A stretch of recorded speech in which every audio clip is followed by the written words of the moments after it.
ಯಾಕೆ? ವಕ್ಫ್ ಬಿಲ್ ತಿದ್ದುಪಡಿ ಮಾಡಿದ್ರೆ ಇವರಿಗೆಲ್ಲ ಏನ್ ಸಮಸ್ಯೆ ಇದೆ. ಅದೇನು ಅಂತ ಡೀಟೇಲ್ ಆಗಿ ಹೇಳ್ತೀನಿ.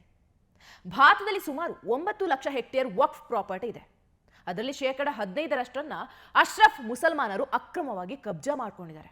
ಆದ್ರೆ ಉಳಿದ ಪಸ್ಮಾಂಡ ಮುಸಲ್ಮಾನರು ಇವತ್ತಿಗೂ ಕೂಡ ಪಾಪ ಹಣ್ಣುಗಳನ್ನ ಮಾಡ್ತಾ ಇದ್ದಾರೆ, ಪಂಚರ್ ಹಾಕ್ತಾ ಇದ್ದಾರೆ, ಗುಜರಿ ಕೆಲಸವನ್ನ ಮಾಡ್ತಾ ಇದ್ದಾರೆ. ಓವೈಸಿ ಯಾಕೆ ಇಷ್ಟು ಅರಚಿಕೊಳ್ತಿದ್ದಾನಂದ್ರೆ ಸ್ವತಃ 12 ವಕ್ಫ್ ಪ್ರಾಪರ್ಟಿಯನ್ನ ಓವೈಸಿ ಇಟ್ಕೊಂಡಿದ್ದಾನೆ. ಎಲ್ಲಿ ಆ ಪ್ರಾಪರ್ಟಿಗಳು ಕಬ್ಜಾಗಿ ಹಂಚಿ ಹೋಗ್ಬಿಡುತ್ತೆ ಅನ್ನೋ ಭಯ. ಆ ಭಯದಿಂದ ಇಡೀ ದೇಶದಲ್ಲಿ ಬೆಂಕಿ ಹಚ್ತೀವಿ, 30-40 ವರ್ಷ ಹಿಂದಕ್ಕೆ ದೇಶವನ್ನ ತಗೊಂಡು ಹೋಗ್ತೀವಿ ಅಂತ ಬೆದರಿಕೆ ಹಾಕ್ತಾ ಇದ್ದಾನೆ. I am cautioning and warning this government.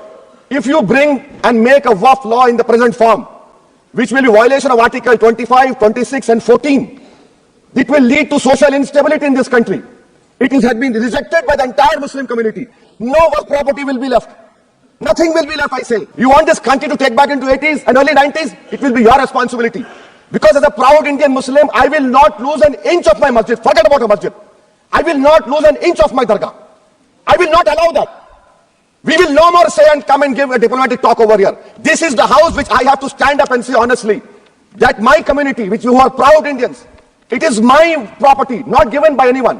ದೇಶದಲ್ಲಿ ಮುಸಲ್ಮಾನರ ಜನಸಂಖ್ಯೆ ಜಾಸ್ತಿ ಎಲ್ಲಿದೆ ಅಂದ್ರೆ ಅದು ವೆಸ್ಟ್ ಬೆಂಗಾಲ್.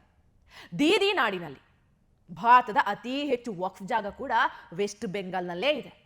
ಹಾಗಾದ್ರೆ ಅಲ್ಲಿನ ಮುಸಲ್ಮಾನರು ಶ್ರೀಮಂತರಾಗಿರ್ಬೇಕಿತ್ತಲ್ವಾ? ಆದ್ರೆ ಅತಿ ಹೆಚ್ಚು ಮುಸಲ್ಮಾನರ ಬಡತನ ವೆಸ್ಟ್ ಬೆಂಗಾಲ್ನಲ್ಲಿದೆ. ಯಾಕಂದ್ರೆ ಅಲ್ಲಿನ ಅಶ್ರಫ್ ಮುಸಲ್ಮಾನರು ವಕ್ಫ್ ಜಾಗವನ್ನ ಕಬ್ಜಾ ಮಾಡ್ಕೊಂಡಿದ್ದಾರೆ. ಅಬ್ಬಾಜಾನ್ ಓವೈಸಿ ಒಂದು ಮಾತು ನೆನಪಿನಲ್ಲಿಡಿ, ಈ ದೇಶದಲ್ಲಿ ಎಷ್ಟೇ ಬೆಂಕಿ ಹಚ್ಚುವ ಪ್ರಯತ್ನ ಮಾಡಿದ್ರು ಕೂಡ ಅದು ಸಾಧ್ಯ ಆಗೋದಿಲ್ಲ. ಅಲ್ಲಿ ಕೂತಿರೋದು ನರೇಂದ್ರ ಮೋದಿಜಿಯವರು. ಈ ಕಾರ್ಯಕ್ರಮವನ್ನ ಪೂರ್ತಿ ವೀಕ್ಷಿಸಲು ಯೂಟ್ಯೂಬ್ನಲ್ಲಿ ಟಿವಿ ವಿಕ್ರಮ ಚಾನೆಲ್ಗೆ ಭೇಟಿ ಕೊಡಿ, ಸಬ್ಸ್ಕ್ರೈಬ್ ಮಾಡಿ.